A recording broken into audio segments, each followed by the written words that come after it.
Imagine this. It's the dead of night. The world around you is silent, the kind of silence that feels heavy, almost unnatural. You're lying in your bed, staring at the ceiling, when suddenly you feel it. A presence. You can't explain it, but it's there. The room seems colder, the air thicker. You try to move an instinctive reaction to this unshakable fear, but your body won't respond. And then you see it. A shadowy figure, darker than the darkness itself, standing at the foot of your bed. It doesn't move, but you can feel its gaze burning into you. Your heart races, pounding so loudly you think it might explode, but no sound escapes your lips. The figure inches closer and closer until it's right beside you. Now ask yourself, what would you do? Scream? Pray? Or close your eyes and hope it's just a nightmare? But what if it isn't? What if these encounters aren't dreams at all? What if they are real? Tonight we delve into the shadows. From haunted houses that echo with the cries of the forgotten, to people who vanished without a trace, leaving only questions behind. These are not just tales told around a campfire. These are real stories, accounts that have been shared by those who lived through them, if you can call it living at all. Every flicker of a light, every creak of a door, every shadow that dances in the corner of your vision after tonight, you might see these small things in a different light. You'll begin to wonder if there's someone lingering just out of sight, waiting. But before we begin, I must warn you. These stories are not for the faint of heart. They are not for those who crave comfort in the dark. They are raw, disturbing, and will leave you with more questions than answers. If you feel a chill as you listen, don't blame the cold. If you hear a sound that wasn't there before, don't dismiss it.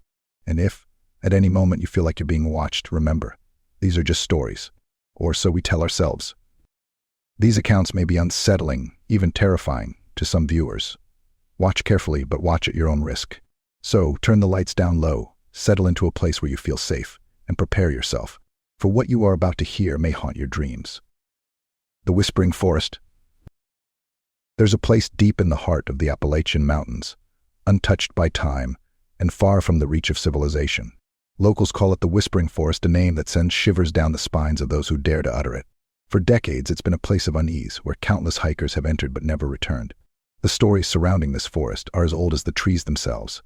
Tales of ghostly figures seen weaving through the mist, whispers carried on the wind when no one is around, and strange symbols carved into the bark of ancient trees. No one knows who or what left those marks, but everyone agrees on one thing. The forest is alive, and it's watching. 3 years ago, 4 friends Emma, Jake, Rachel, and Ben decided to embark on a weekend hiking trip. They were seasoned adventurers, confident and eager to explore the unexplored. Ignoring the warnings of the locals, they packed their gear and ventured into the Whispering Forest, determined to prove that the tales were nothing more than exaggerated folklore. At first, everything seemed ordinary. The sunlight filtered through the dense canopy, and the forest was alive with the sounds of birds and rustling leaves. But as the day wore on, an uneasy silence fell over the woods. The birds stopped singing, and the air grew heavy. It was Rachel who noticed at first the feeling of being watched. "Do you feel that?" she whispered, her voice trembling. The others laughed it off, brushing her concern aside. But deep down, they all felt it, that creeping sensation of unseen eyes following their every move. As the sun began to set, the group stumbled upon something unexpected, a small, weathered cabin hidden deep within the forest. The structure looked ancient, its wooden walls covered in moss and decay. A strange symbol was carved into the door, a symbol none of them recognized. "This is incredible," Jake said, pulling out his camera. "We have to check it out." Against their better judgment, they stepped inside. The air was cold and damp, and the floorboards creaked beneath their weight. The interior was sparse, with only a broken table and a few scattered chairs. But it was the walls that caught their attention. They were covered in carvings, cryptic symbols, and words in a language they couldn't read. That's when they heard it. A whisper, soft and faint, coming from nowhere and everywhere at once. "Did you hear that?" Emma asked, her voice barely above a whisper. The others nodded, their faces pale. The whispering grew louder, a cacophony of voices overlapping, speaking in tones that sent chills down their spines. They ran out of the cabin, their laughter and bravado replaced by silent fear. That night, as they camped under the stars, the whispers followed them, faint and distant at first, but growing closer with each passing hour. They huddled together, their backs to the fire, as shadows danced just beyond the edge of the light. Ben decided to investigate, insisting it was just the wind. He walked into the darkness with his flashlight, promising to return. But he never did. Panic set in as the remaining three searched for him, their shouts echoing through the silent forest. All they found was his flashlight, lying broken on the ground. And then, in the distance, they saw them shadowy figures moving between the trees. Not one, not two, but dozens. Their movements were slow and deliberate, as if they were circling their prey. Emma screamed, and the group ran, their hearts pounding as they navigated the treacherous terrain in the dark. The whispers grew deafening, their words incomprehensible but filled with malice. It was as if the forest itself was alive, conspiring against them. By dawn, only Emma and Rachel emerged from the forest, their clothes torn and their faces etched with terror. They stumbled into town, barely able to speak. When they finally told their story, the locals shook their heads in solemn silence. "We told you not to go," one of them said. Ben was never found. The forest kept him, just as it had kept so many others before him. Emma later claimed that in her final moments in the woods, she turned back and saw him standing among the shadowy figures, his face blank, his eyes empty. To this day, no one dares enter the whispering forest. The carvings remain, the whispers persist, and those who go searching for answers rarely return. Perhaps it's better this way. Some places are meant to stay hidden, their secrets buried beneath the weight of centuries. But if you ever find yourself near the Appalachian Mountains, and you hear a faint whisper on the wind, turn back, before it's too late. The Haunted Asylum. There's a place on the outskirts of the small town of Ravenswood, a building that looms like a dark shadow over the landscape. Ravenswood Asylum. Once a beacon of hope for the mentally ill in the late 1800s, it quickly devolved into a place of suffering and despair. Overcrowded halls, cruel treatments, and countless patients who entered but never left. It's said that the cries of those who perished there still echo through its walls. For decades, the asylum has stood abandoned, its walls crumbling, its rooms empty, or so it seems. But the locals say it's anything but deserted. Strange lights have been seen in its windows at night, and chilling screams have been heard coming from deep within the building. Some even claim to have seen figures staring back at them from the shattered panes of glass. No one stays long enough to find out if the stories are true, except for those brave enough or foolish enough to seek the truth. 3 years ago, a group of paranormal investigators decided to test the legend surrounding Ravenswood Asylum. They called themselves the Spirit Seekers, a team of 4 who had made a name for themselves by exploring haunted locations across the country. Armed with state-of-the-art cameras, recording devices, and a deep sense of curiosity, they entered the asylum one cold October night. From the moment they stepped inside, the atmosphere was oppressive. The air was thick with a musty, metallic smell, and every step they took echoed unnaturally through the empty corridors. Dust hung in the air, illuminated by the faint beams of their flashlights. "This place is unreal," whispered Julie, the team's researcher, as she filmed the decaying walls, lined with peeling paint and rusted medical equipment. But as they moved deeper into the asylum, the temperature seemed to drop, and the silence grew heavier, broken only by the occasional sound of something faintly scuttling in the shadows. They started in the old treatment wing, where patients were once subjected to lobotomies and electroshock therapy. Here, the story said, the most intense activity occurred. As they set up their equipment, the team began to notice strange phenomena. Their thermal cameras picked up cold spots moving across the room, and their EMF detectors spiked erratically, as if something unseen was passing through. Then came the noises. Faint at first like whispers carried on the wind, but soon louder. The sound of footsteps echoed down the empty hallways, yet no one was there. "It's just the building settling," said Mark, the team leader, trying to steady his voice. But they all knew it wasn't. In one room, they found an old, rusted wheelchair sitting in the center. Julie decided to record F sessions there, asking questions into the empty air. At first, there was no response, but as they played back the recording, their blood ran cold. "Leave." A voice growled through the static. "Did you hear that?" Julie gasped, her hands trembling as she held the recorder. The others nodded, their expressions a mix of fear and fascination. They pressed on, now moving toward the asylum's basement, a place locals called the Pit. It was here that patients deemed dangerous were kept in isolation, their screams muffled by thick stone walls. The stairs creaked under their weight as they descended into the darkness. The air was icy cold, and the flashlight beams barely penetrated the pitch-black void. As they reached the bottom, they saw the cells tiny, claustrophobic spaces with rusted bars and dried stains on the floor. Suddenly, a loud crash echoed behind them. Spinning around, they saw that one of their tripods had fallen over, the camera smashed. But there was no one there. Then it happened. Alan, the team's tech expert, let out a guttural scream and collapsed to the floor. I can't move, he stammered, his voice filled with terror. It feels like something's holding me down. The team rushed to help him, but as they did, Julie saw something or someone standing at the end of the hallway. A figure, barely visible, shrouded in shadows. "We need to get out of here," she said, her voice shaking. And this time, no one argued. They dragged Alan back up the stairs, their hearts pounding as they fled the building. But as they reached the safety of the parking lot, they made one final, chilling discovery. When they reviewed their footage later that night, they saw it.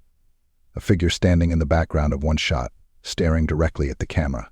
It wasn't a shadow, nor a trick of the light. It was a face, pale and hollow-eyed, watching them from the darkness. The footage went viral, sparking debates and theories across the internet. Skeptics dismissed it as a hoax, while believers called it undeniable proof of the paranormal. But for the spirit seekers, there was no doubt. They had felt it. They had seen it, and they vowed never to return to Ravenswood Asylum. The asylum still stands, its secrets locked away within its crumbling walls. But if you listen closely on a cold, windy night, some say you can still hear the screams of the lost souls who never escaped its grip. And if you ever find yourself near Ravenswood, remember this: some places are abandoned for a reason. The Vanishing Hitchhiker. Highway 47 is a stretch of road unlike any other. Long, desolate, and winding through miles of barren land. It's the kind of place that feels like it exists outside of time. Travelers who drive this road at night often speak of a strange, unsettling feeling, a sense that they're not alone, even when the highway is empty. For decades, locals have shared stories of strange encounters on this road. Flickering headlights that appear out of nowhere, a woman's voice whispering from the darkness, and the most famous of all, the Vanishing Hitchhiker. Many dismiss it as nothing more than an urban legend, a tale to keep drivers awake on their long journeys. But for one man, the story became terrifyingly real. It was a chilly November night, and Ethan, a long-haul truck driver, was heading home after a grueling 14-hour shift. The highway stretched out before him, empty and silent, the kind of silence that makes even the hum of an engine seem deafening. As he drove, the clock on his dashboard read 2:13 a.m. He hadn't seen another car for miles, when his headlights caught a figure standing on the side of the road. It was a young woman, dressed in a pale, flowing dress that seemed out of place in the cold night air. She stood there, her thumb outstretched, her face partially obscured by her long, dark hair. Ethan hesitated. Picking up hitchhikers wasn't something he usually did, especially this late at night. But there was something about her, something that made him feel like she needed help.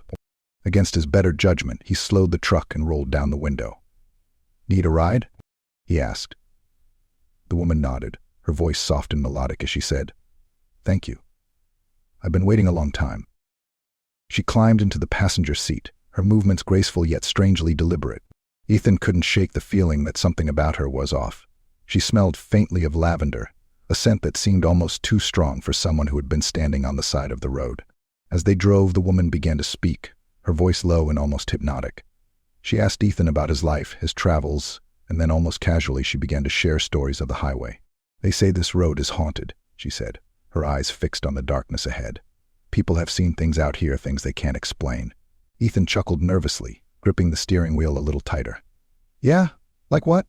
Her lips curled into a faint smile, like a hitchhiker who disappears before reaching their destination. Ethan felt a chill run down his spine.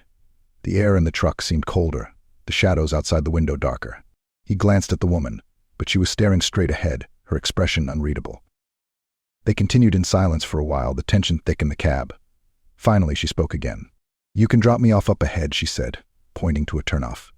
Ethan followed her instructions, his headlights illuminating a wrought iron gate. Beyond it lay an old, overgrown cemetery, the headstones leaning at odd angles as if bowing to time. "Here?" Ethan asked, his voice hesitant. The woman nodded, her pale hand resting briefly on his arm. "Thank you for the ride," she said softly, opening the door and stepping out. She walked toward the gate, her figure fading into the mist that seemed to cling to the ground. Ethan watched her go, his heart pounding. But just as she disappeared from view, he realized something. She had left something behind. On the seat where she had been sitting lay a small, delicate scarf, its edges embroidered with tiny, intricate flowers. It was warm to the touch, as if it had been worn just moments ago. Shaken, Ethan decided to find out more about the cemetery. The next day, he stopped at a diner in the nearby town and asked about the woman. The waitress froze, her eyes widening. "You saw her?" she asked, her voice barely above a whisper. Ethan nodded, confused. "Who is she?" The waitress hesitated before answering. Her name was Lily. She died in a car accident on that highway 20 years ago. They buried her in that cemetery. People say she still tries to hitch a ride home. Ethan felt his stomach drop. He reached into his pocket and pulled out the scarf. The waitress's face went pale. "That's hers," she whispered. "I've seen her wearing it in old photos." Ethan never drove down Highway 47 again. The experience left him shaken, questioning everything he thought he knew about the world. But the story of the vanishing hitchhiker spread, becoming a legend that drew thrill seekers and skeptics alike. Some claimed to have seen her, standing by the roadside in her flowing dress, waiting. Others dismissed it as just another ghost story. But for Ethan, it was real, too real. And if you ever find yourself driving down Highway 47 late at night, keep an eye on the roadside. You might see her too. But be warned, if you do, you'll never forget her. The poltergeist in apartment. Apartment 303 was nothing special at first glance. Located in an aging building on the edge of the city, it had the kind of charm you'd expect from a place decades past its prime, creaky floors, peeling wallpaper, and the faint smell of mildew that no amount of cleaning could erase. But for Evan and Lily, a young couple fresh out of college, it was perfect. Affordable, spacious, and available immediately. The landlord was eager to hand over the keys, perhaps too eager, brushing off their casual questions about the apartment's past. "It's just an old building," he said with a forced smile. But as they settled in, they would soon learn that apartment 303 held secrets, dark, terrifying secrets. At first, it was small things. The lights flickered occasionally, even after Evan replaced the bulbs. Doors would creak open or slam shut, which they chalked up to drafts in the old building. "It's an old apartment," Lily said with a laugh one evening, shutting a cabinet door that had mysteriously swung open on its own. Things settle, but soon it became clear that this was no ordinary settling. One night, as they were watching TV, the lights in the living room dimmed until they were barely glowing. The temperature dropped sharply, and a loud crash came from the kitchen. Rushing to investigate, they found their dishes scattered across the floor, shards of glass everywhere. The cabinet doors were wide open, swinging gently as if someone or something had just been there. "Maybe we have mice," Evan suggested, though his voice betrayed his unease. But deep down, they both knew this was no infestation. The activity escalated quickly. Objects began moving on their own, a chair sliding across the room, books flying off the shelves, Lily's keys vanishing only to reappear in impossible places. One night, Evan woke up gasping for air, feeling as though something heavy was pressing down on his chest. Lily turned on the light to find 3 long, thin scratches running down his back. "This isn't normal," she whispered, her voice trembling. And that's when they decided to dig deeper into the apartment's history. What they found left them shaken. The previous tenant, a reclusive woman in her 40s, had died under mysterious circumstances. Officially, her death was ruled a heart attack. But neighbors whispered about strange noises coming from her apartment in the weeks leading up to her death, crashes, screams, and voices that didn't belong to her. She used to say the apartment was haunted. One neighbor confided, "We thought she was just lonely, talking to herself. But after she died, well, no one wanted to stay there for long." Desperate for answers, Evan and Lily contacted a local medium, a woman named Marisol who had a reputation for dealing with restless spirits. The moment Marisol stepped into the apartment, her face darkened. "There's something here," she said, her voice barely above a whisper. Something angry. Marisol explained that the spirit was likely tied to a traumatic event, perhaps the previous tenant's death, and that it was feeding off the fear and energy of the living. "It doesn't want you here," she warned. Determined to reclaim their home, the couple agreed to a cleansing ritual.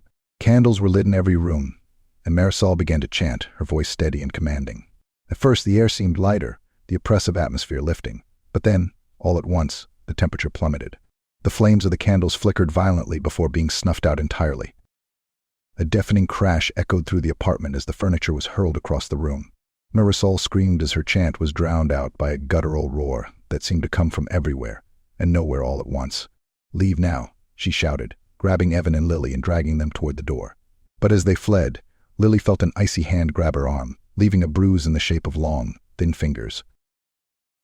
They didn't return to apartment 303 after that night. The few belongings they managed to grab remained in their car as they drove away, leaving everything else behind. A week later, the landlord called, asking why they hadn't paid rent. When Evan explained, the landlord sighed. "You're not the first," he said reluctantly, "but I can't keep this place vacant forever." The couple moved to a new city, starting over in a quiet neighborhood where the only sounds were the chirping of birds and the hum of distant traffic. But even now, years later, Lily sometimes wakes up in the middle of the night, certain she hears the faint sound of a door slamming or whispers echoing from a dark corner of the room. As for apartment 303, it remains occupied, though tenants rarely stay long. Some say the poltergeist grows stronger with each new victim, feeding off their fear. Others claim that the spirit is waiting for something or someone. So, if you're ever looking for a new place to live, remember this. Sometimes the price is too good to be true, and sometimes the past refuses to stay buried. As the stories settle in your mind, leaving chills down your spine, a question lingers: why are these tales so terrifying? Is it the supernatural elements, the inexplicable events, or is there something deeper, something within us, that makes these stories resonate, haunting our thoughts long after they're told? To understand the fear these stories evoke, we must first examine what fear truly is. Fear is primal, a survival mechanism hardwired into our brains. It alerts us to danger, both real and perceived. And while modern life may shield us from predators lurking in the dark, it does little to extinguish our deep-seated fears of the unknown, isolation, and helplessness. Consider the whispering forest. The isolation of the woods far from help, surrounded by silence, plays into one of humanity's oldest fears, being alone in an environment we cannot control or understand. The whispers, the cryptic carvings, and the shadowy figures all compound the terror by introducing an element of the unknown. What are these entities? What do they want? The lack of answers keeps us on edge, our imaginations filling in the blanks with horrors worse than reality. Or take the haunted asylum. The setting itself, a place associated with suffering and death, primes us for fear. Add to that the sudden movements, the faint screams, and the investigator collapsing, and you have a cocktail of helplessness and dread. In such a space, the boundaries between reality and the supernatural blur, leaving us vulnerable to whatever might be lurking in the shadows. And what about the vanishing hitchhiker? This story taps into a universal experience, driving alone at night. The dark road symbolizes the unknown, and the hitchhiker represents a disruption to the familiar. The twist that the hitchhiker is a ghost forces us to question reality itself. If someone you spoke to and helped wasn't real, what else in your life might not be as it seems? Finally, the poltergeist in apartment 303. Unlike the vast openness of the forest or the abandoned halls of an asylum, this story takes place in the supposed safety of a home, a sanctuary. When even your own home becomes a place of terror, the fear becomes deeply personal and inescapable. The relentless activity of the poltergeist, objects flying, bruises appearing, strips the couple of control, leaving them powerless against an unseen force. Each of these stories taps into something universal: the fear of losing control, of being at the mercy of forces we cannot fight or even comprehend. But then, there's the other question. Could these stories be real? Are they the result of supernatural forces, or are they simply products of imagination, coincidence, or even fabrication? Let's start with the evidence. In the case of the whispering forest, locals have long reported strange occurrences, mysterious disappearances, eerie sounds, and cryptic markings. Yet skeptics point out that dense forests have always inspired myths and legends. The sounds could be animals, the carvings a prank, and as for the vanished hiker, some suggest they simply got lost, their fate tragic but explainable. For the haunted asylum, the paranormal investigators did capture footage of an apparition, a dark, shadowy figure that appeared briefly on camera. But skeptics argue it could have been a trick of the light, a malfunction of the equipment, or even an elaborate hoax. Paranormal investigation, they say, is inherently subjective, influenced by the investigators' expectations and fears. Then there's the vanishing hitchhiker. Stories like this exist all over the world, with variations depending on the culture. A ghostly passenger who disappears before reaching their destination, a universal legend. Some historians argue it's a cautionary tale, warning drivers about the dangers of the road. Yet, for those who have experienced it, the details like the personal belongings left behind are hard to dismiss. Finally, the poltergeist in apartment 303. The scratches, the flying objects, the medium's reaction all suggest a malevolent force at work. Yet psychologists point to the power of suggestion. Living in a place rumored to be haunted can heighten anxiety, causing people to misinterpret natural occurrences.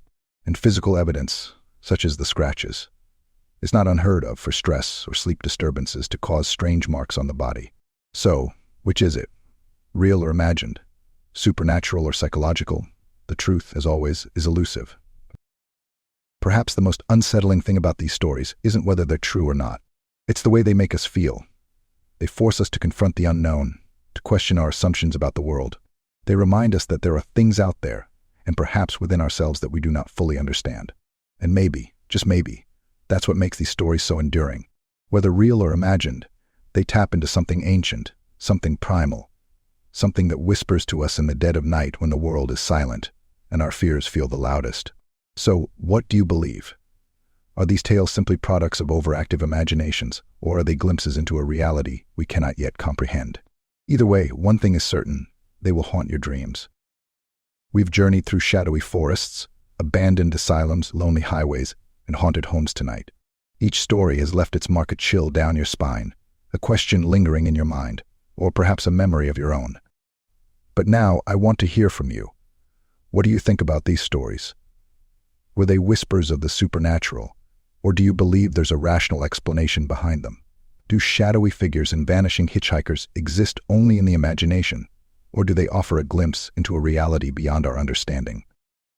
Here's a question for you to ponder. What's the scariest thing that's ever happened to you? Maybe it was a noise in the dead of night that had no source.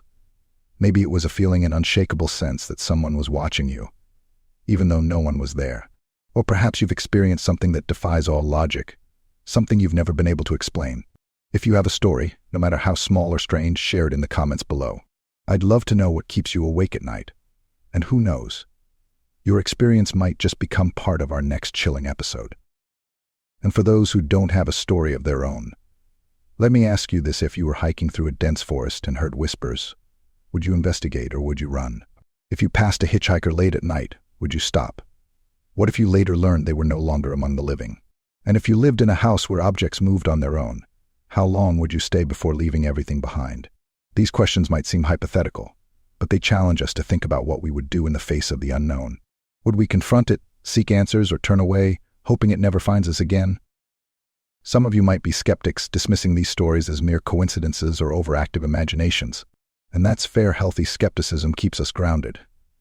But even the most rational among us has to admit there are moments in life when things don't add up, when reality feels thin. For others, these stories are a confirmation of what you already know, that the world is stranger, darker, and more mysterious than we dare to believe. So, which side are you on?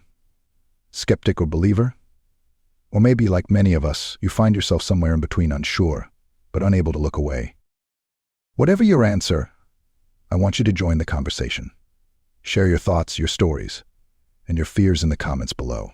Let's create a space where we can explore the unexplainable together, because sometimes the scariest thing of all is keeping these encounters to ourselves. And who knows, maybe by sharing, we'll uncover patterns, connections, or even answers. Or maybe we'll only deepen the mystery. A haunting female. As we come to the end of tonight's chilling journey, I want to leave you with one final story, a quiet, unsettling tale that may leave you questioning what's real and what may just be a glimpse into something far darker. A family with young children had just moved into an old house, one that had been in the family for generations. Their youngest daughter, a bright-eyed 4-year-old named Lily, quickly made an unusual friend, a playmate she called Eerie. At first, the parents were charmed by the innocence of her imagination. She would spend hours talking to Eli, sitting at the kitchen table, having tea parties with an empty chair, or running around the backyard, giggling as if chasing something only she could see. It was cute, endearing even. But when Lily began describing Eli in greater detail, her parents started to feel uneasy. She told them he was tall, with dark hair and sharp eyes, and that he liked to wear an old coat, one that looked like it belonged to someone from another time. But the most chilling detail came when Lily, without hesitation, pointed to a portrait hanging in the hallway. She identified Eli as the man in the picture. It was a photograph of the girl's great-grandfather, who had passed away years before Lily was born. The resemblance was undeniable. The family was stunned. They had never told Lily about him. There was no way she could have known. And the strangeness didn't stop there. One night, the parents heard Lily talking to Eli, as she often did. But this time it was different. The tone of her voice was no longer playful. It was serious, almost stern. She told Eli that he couldn't stay anymore, that the family was worried. When the parents checked in on her, the room was silent. The chair across from her at the table was empty. Eli, it seemed, had vanished. But from that night on, Lily no longer spoke of him. And yet, every now and then, when the family would look at that same portrait of the great-grandfather, it seemed as though the eyes in the photograph were watching them. Was it just a child's imagination, or had Eli truly been something more? A spirit, perhaps, reaching out across time to connect with the living? No one could say for sure. But one thing was certain: the family would never look at that portrait the same way again. Stories like these leave us questioning the line between the living and the dead, between reality and the unknown. And as we end tonight's exploration of terrifying true stories, one thing becomes painfully clear: some encounters are far more than just stories. They're warnings, reminders of the unseen forces that may be closer than we think. The world is full of mysteries, some we may never understand, some we may never want to.